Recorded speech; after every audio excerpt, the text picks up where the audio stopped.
they were doing incredible and just suddenly died.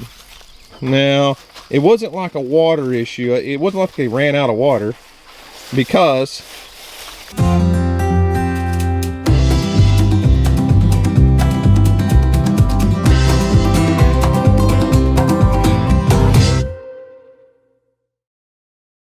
well, what's up guys, this is Daniel from Arms Family Homestead, and guess what? Yes, I actually do still have a garden. Yes, I do still come down here. I know if you're a subscriber to our channel, you've seen that lately our content has kind of shifted to the creek, and it's because it's been over 100 degrees in Oklahoma almost every day, with the heat index pushing that 110, 112 range, which makes it not a lot of fun in the high tunnel. So I haven't updated you guys on the cucumber barrels. If you don't know what I'm talking about, I'll leave a link in the description box and a card up here to a couple videos where we were growing cucumbers in 55-gallon barrels, and I started some in a 5-gallon bucket in a hydroponic solution. I'm not talking about the self-wicking tubs here. They're still growing like crazy. I'll show you a few things before we get into the cucumbers.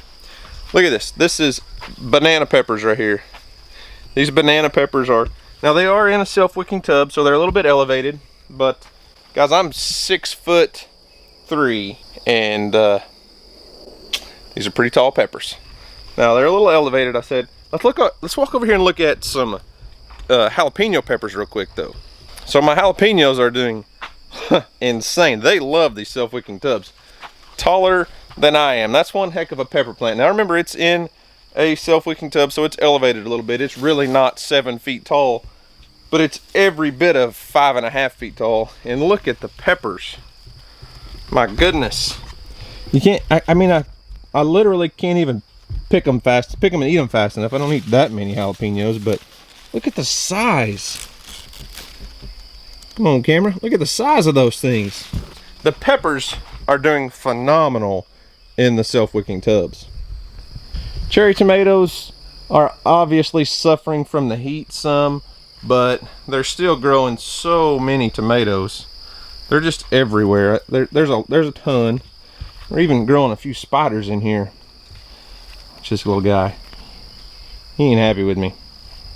Anywho, we're not here to talk about peppers, even though they're just doing phenomenal. We're here to talk about cucumbers and the cucumber barrels and cucumbers in general.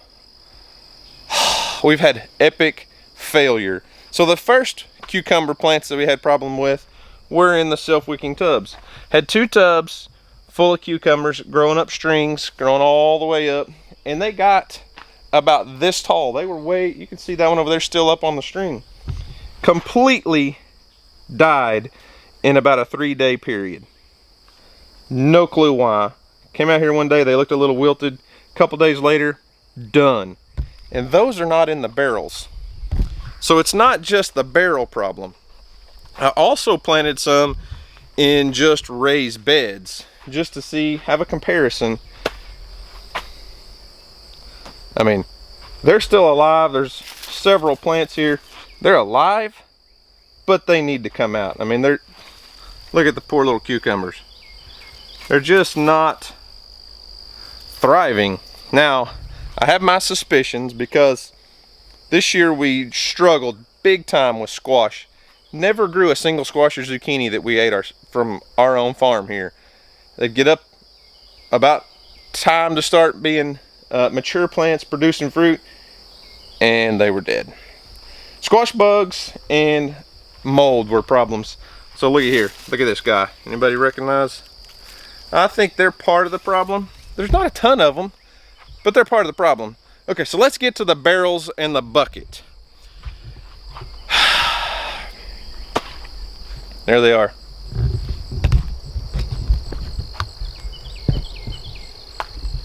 So these 2 barrels were thriving. I mean, these things produced so many cucumbers. They're still, I mean, you can still see a few on here. I'm not going to eat them now, obviously. They're a little shriveled up, but these things were producing pounds and pounds and pounds of cucumbers.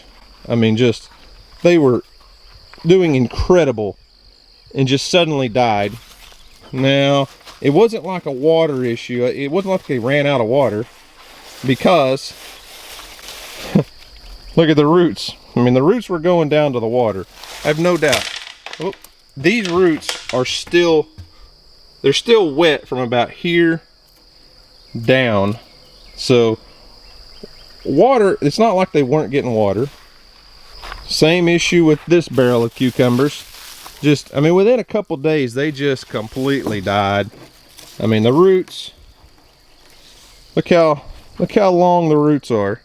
Now they've turned brown since they died. They were nice, white, healthy roots. No longer. There's still a ton of water. I would say these barrels, this barrel right here, it's hard for you guys to see, but this barrel's probably more than halfway full right now. So if our roots, as you can see, the roots were touching the water. It's not like they ran out of water. So I don't know what happened or what was going on, but I lost cucumber plants in the self-wicking tubs, in the raised beds, and then third, in the barrels, pretty much all at once. And then the 5-gallon bucket experience, or I'm sorry, the 5-gallon bucket experiment. This was the last hydroponic cucumber to die. The barrels had completely died, and then all of a sudden, the bucket that was doing so well, I mean, you can see this plant was probably getting close to 5 feet long. It just flat up and died. Now I'll take the lid off of this one and just so we can just all look and see. I never added water. It was all the original water. Okay, so let's have a look. Now, like I said, the roots are growing algae now. They're turning brown, but you can see clearly the roots were still in the water. We've got about half the bucket of water still there. There are a few little mosquito larvae in there, but not very many. But the roots obviously reach down into the water still. I mean, they're reaching completely to the bottom of the bucket.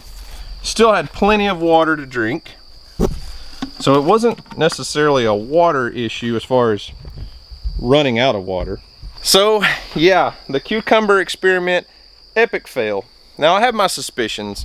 It's been, like I said earlier, it's been well over 100 degrees multiple days, which is why we haven't been in the greenhouse a whole lot. We've been sitting in the creek chasing crawdads because it's a lot cooler. So with it being over 100 degrees outside, inside here we're talking probably real temperature, easily 110, 112. Probably the heat got to them. And if it was just the hydroponic cucumbers that were dying, I could honestly say the water got too hot, and that's probably what killed them. But the first plants that died were the self-wicking tubs. And then, okay, self-wicking tubs, that could be my fault because they're only getting water that I provide. They're not able to reach down into the ground to get any groundwater. But then these guys are struggling. I think it's just the heat. Heat and a combination of, well, a combination of heat and those squash bugs and cucumber beetles. Cucumber beetles haven't been too bad. Now, I have one other little experiment going that I've showed you guys a couple times. So I think if the water was too hot and that's what killed the cucumber plants, then this guy here, which is Houston's watermelon plant, would also be struggling. And clearly this plant is not struggling. It's growing every day. It's putting on blooms. Now we do have some leaf wilt. The edges are kind of turning yellow. That could be a couple different things. That could be a fertilizer issue, because I'm not an expert when it comes to hydroponic fertilizer. It could be getting a little too much water, or, you know, it could be heat. But I'm fighting these guys off. Look at them. Ah! Come out here all the time and kill them. Bam, bam, bam.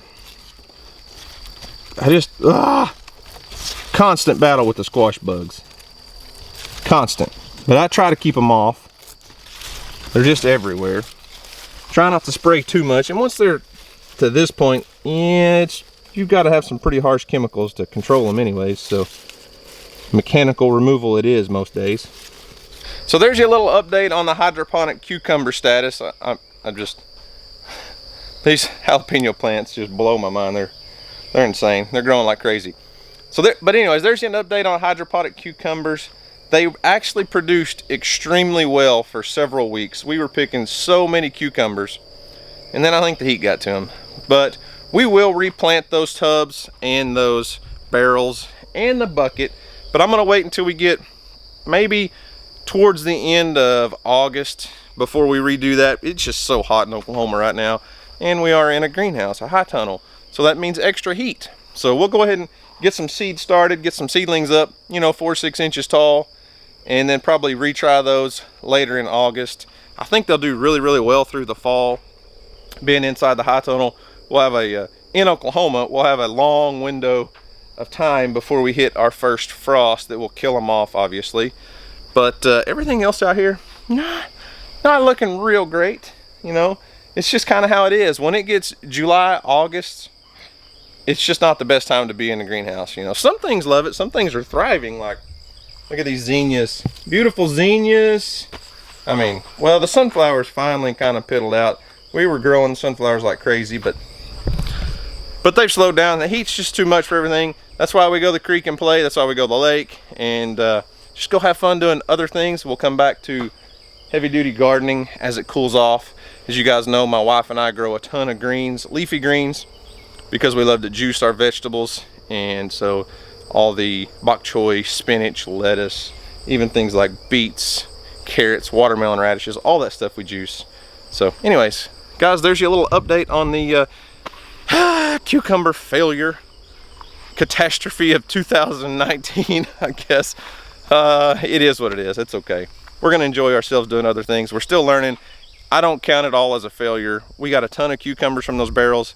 Weren't able to get any from the 5-gallon bucket, but I guarantee you, I think we will next time. So guys, that's all I've got for today. Thanks for watching. Hope you enjoyed it. Y'all have a great day, and as always, we'll see you on the next video.